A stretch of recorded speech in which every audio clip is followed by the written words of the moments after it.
Halo semuanya, perkenalkan nama saya Michelle Karamoy dengan NIM 201401402 dengan mengambil program studi Teknik Sipil di Universitas Katolik de La Salle, Manado.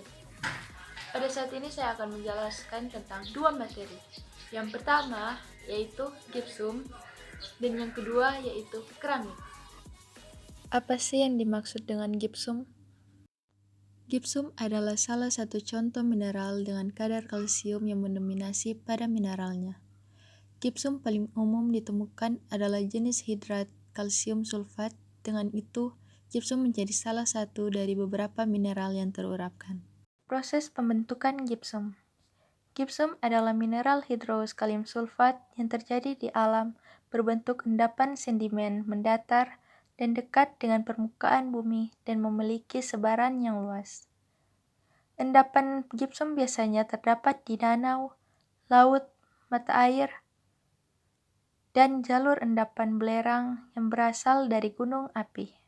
Gypsum sering berasosiasi dengan batu kapur, batu serpi, batu pasir, marmer, dan lempung. Mineral lain yang selalu berasosiasi dengan gypsum adalah mineral anhidrit.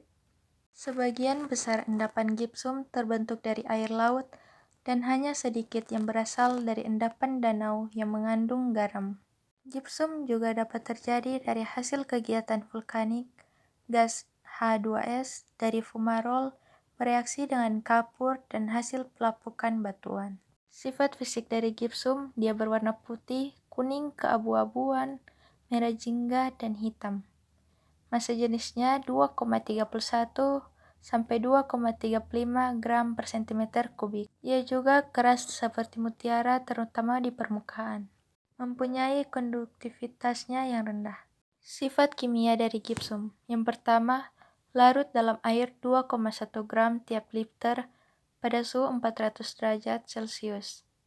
Yang kedua, kelarutan akan bertambah jika ada penambahan HCl atau HNO3. Kegunaan dan manfaat gypsum di bidang konstruksi. Yang pertama, sebagai pelapisan interior untuk dinding dan plafon. Yang kedua, bisa juga melapis rangka baja ataupun rangka kayu dari suatu bangunan. Dan yang ketiga, bahan pembuat semen atau sering dikenal sebagai bahan campuran. Kita masuk pada materi yang kedua yaitu keramik. Proses pembentukan keramik. Yang pertama, cara pembentukan dengan proses lempung lembek atau dikenal dengan soft mud process. Cara ini biasanya dipakai untuk benda-benda khusus yang tidak dapat dikerjakan dengan alat lain. Misalnya untuk produk keramik halus yang cara pembentukannya dengan proses putar. Yang kedua, cara pembuatan dengan proses lempung kaku atau stiff mud. Cara ini biasanya dipakai dalam pembuatan produk keramik berat dan keramik bahan bangunan, misalnya genteng keramik, bata merah, bata berlubang, pipa tanah, dan bentuk produk keramik kasar lainnya. Yang ketiga, cara pembentukan dengan massa slip. Cara ini dipakai bila lempung yang akan dicetak disiapkan dalam bentuk bubur yang halus sekali dan berbentuk lumpur cair.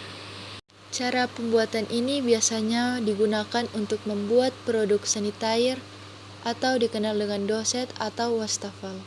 Dan yang terakhir, cara pembentukan dengan proses kering. Dalam cara ini dipakai lempung atau massa campuran yang berkadar air rendah 4-12% sehingga massa tadi lembab.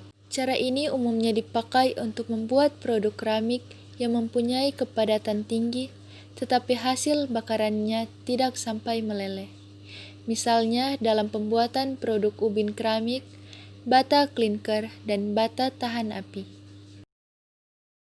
Kita masuk dalam sifat keramik. Sifat yang umumnya dan mudah dilihat secara fisik yaitu brittle atau rapuh. Sifat lainnya tahan suhu tinggi sebagai contoh keramik tradisional yang terdiri dari clay, flint, dan fleder. Tahan sampai suhu 1200 derajat Celcius. Keramik engineering seperti keramik oksida mampu tahan sampai dengan suhu 2000 derajat Celcius. kita masuk pada kegunaan serta manfaat keramik di bidang konstruksi. Yang pertama, bisa kita gunakan sebagai bahan mata pahat untuk perusahaan kecepatan tinggi dan pemotongan logam-logam yang keras. Yang kedua, menjadi lantai di bangunan rumah. Yang ketiga, bisa sebagai genteng keramik.